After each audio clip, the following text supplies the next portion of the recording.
Shalom, selamat pagi kekasih Tuhan. Saya sungguh berharap kita semua dalam keadaan baik. Tubuh, jiwa, dan roh kita terpelihara di dalam Tuhan. Pagi hari ini saya akan melanjutkan devotion dari Mazmur 23. Hari ini kita akan merenungkan ayatnya yang kedua, 3, dan 4. Disegarkan dan dilindungi oleh Tuhan. Saudaraku yang terkasih, kita pasti menyadari bahwa hidup ini penuh dengan tantangan dan ketidakpastian.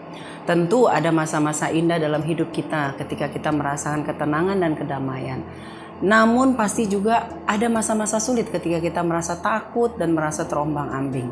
Nah, dalam Mazmur 23, Daud menggambarkan Tuhan sebagai gembala yang baik yang menuntun kita melalui semua kondisi kehidupan. Hari ini kita akan merenungkan dua janji yang diberikan oleh gembala kita yang baik, yaitu janji penyegaran dan janji perlindungan. Yang pertama, Tuhan berjanji memberikan kesegaran bagi jiwa kita. Mazmur 23 ayat 2 sampai 3a. Ia membaringkan aku di padang yang berumput hijau, ia membimbing aku ke air yang tenang, ia menyegarkan jiwaku. Tuhan sebagai gembala kita yang baik berjanji akan memberi ketenangan dan penyegaran yang diperlukan di tengah dunia yang penuh dengan beban dan tekanan.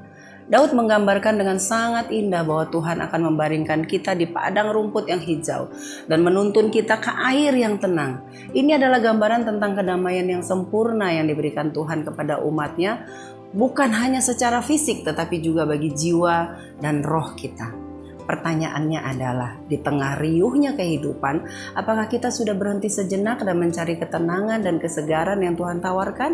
Mari datang kepadanya karena hanya Dia yang dapat menyegarkan tubuh, jiwa, dan roh kita. Janji yang kedua, Tuhan berjanji memberikan perlindungan. Mazmur 23 ayat 3b sampai 4. Ia menuntun aku di jalan yang benar oleh karena namanya. Sekalipun aku berjalan dalam lembah kekelaman, aku tidak takut bahaya. Sebab Engkau besertaku, gadamu dan tongkatmu itulah yang menghibur aku. Saudaraku, ingatlah sebagai gembala yang baik, Tuhan menuntun kita di jalan yang benar, bukan sekedar jalan yang mudah atau jalan tol yang bebas hambatan. Jalan yang benar adalah jalan yang sesuai dengan kehendak Tuhan yang mengarahkan kita kepada hidup yang berkenan kepadanya. Akan ada saatnya kita harus berjalan dalam lembah kekelaman, saudara. Lembah kekelaman atau lembah bayang-bayang maut adalah gambaran dari masa-masa yang penuh dengan kesulitan, penderitaan, atau bahkan kematian. Namun meskipun kita harus melalui masa-masa tersebut, kita tidak perlu takut karena Tuhan ada bersama kita. Daud menyatakan bahwa meskipun dia berjalan dalam lembah kekelaman, dia tidak takut. Mengapa? Karena Tuhan beserta dengannya. Tuhan sebagai gembala kita selalu hadir untuk melindungi, bahkan di saat-saat tergelap sekalipun dalam hidup kita. Gada dan tongkat adalah alat yang digunakan oleh gembala untuk melindungi domba-dombanya dari bahaya. Gada digunakan untuk melawan musuh dan tongkat digunakan untuk menuntun dan mengarahkan domba. Ini merupakan gambaran perlindungan dan penghiburan Tuhan bagi kita. Saudaraku, Tuhan kita adalah gembala yang baik. Ia tidak hanya membawa kita ke tempat yang tenang dan menyegarkan, tetapi juga menuntun kita di jalan yang benar dan melindungi kita dari segala bahaya. Marilah kita terus percaya kepada Tuhan, gembala kita yang baik. Jangan biarkan ketakutan atau kesulitan hidup membuat kita merasa terabaikan, merasa sendiri. Tuhan yang menyertai kita adalah gembala yang penuh kasih, yang selalu siap memberi kita kesegaran dan perlindungan. Amin. Mari kita berdoa. Engkau adalah gembala kami yang baik.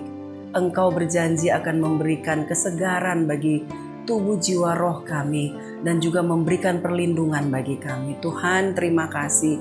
Kami pegang janji-Mu ini, Tuhan. Engkau adalah gembala yang sempurna bagi kami.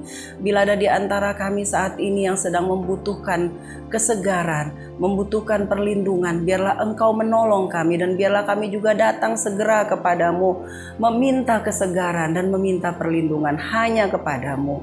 Terima kasih Tuhan, kami serahkan semua saudara-saudara kami yang mendengarkan renungan ini dimanapun berada, biarlah diberkati oleh Tuhan, dikuatkan dan dihiburkan oleh Tuhan. Terpujilah nama-Mu, di dalam nama Tuhan Yesus kami berdoa. Haleluya. Amin.